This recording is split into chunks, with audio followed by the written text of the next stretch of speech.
El modelo de interconexión de sistemas abiertos ISO, más conocido como modelo OSI, en inglés Open System Interconnection, es el modelo de referencia para los protocolos de la red de arquitectura en capas creado en el año de 1980 por la Organización Internacional de Normalización, International Organization for Standardization.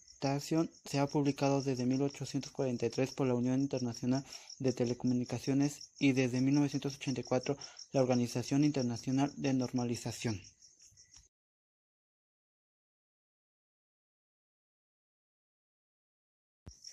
Capa física. Es la primera capa del modelo OSI. Es la que se encarga de la topología de la red y de las conexiones globales de la computadora hacia la red. Se refiere tanto al medio físico como a la forma en la que se transmite la información. Sus principales funciones se pueden resumir como definir el medio o medios físicos por los que viaja la comunicación, definir las características materiales, componentes y conectores mecánicos y eléctricas, definir las características funcionales de la interfaz, establecimientos y mantenimiento de la liberación del enlace físico, transmitir el flujo de bits. Capa de enlace de datos. Esta capa se ocupa del direccionamiento físico del acceso al medio, de la detención de errores y de la distribución ordenada de tramas y del control del flujo. Es uno de los aspectos más importantes que revisar en el momento de conectar dos ordenadores, ya que en esta capa 1 y 3 como parte esencial para la creación de sus protocolos básicos MAC y IP para regular la forma de conexión entre computadoras, así determinado el paso de tramas, unidad de medida y de la información en esta capa, que no es más la segmentación de los datos trasladándolo por medio de paquetes.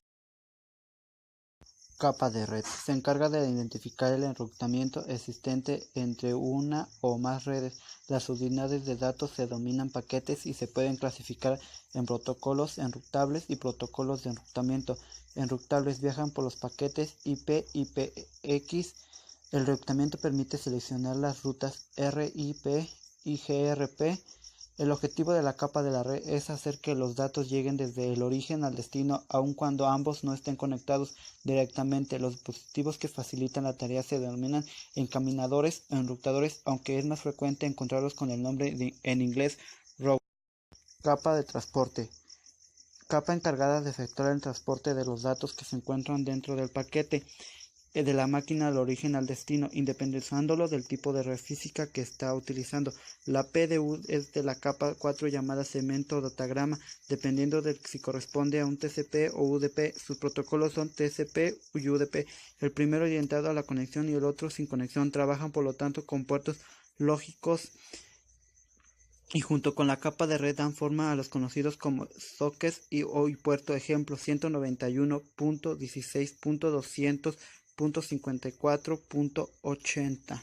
Capa de presentación. El objetivo se encarga de la representación de la información de manera que, aunque distintos equipos puedan tener diferentes representaciones internas de caracteres, los datos lleguen de manera reconocible. Esta capa es la primera en trabajar más con el contenido de la comunicación, que es como el establecer la misma. En ella se tratan aspectos tales como la semántica y la asistencia de los datos transmitidos, ya que las distintas computadoras pueden tener diferentes formas de manejarlas. Esta capa también permite descifrar los datos y comprimirlos, por lo tanto podrá decirse que esta capa actúa como un traductor.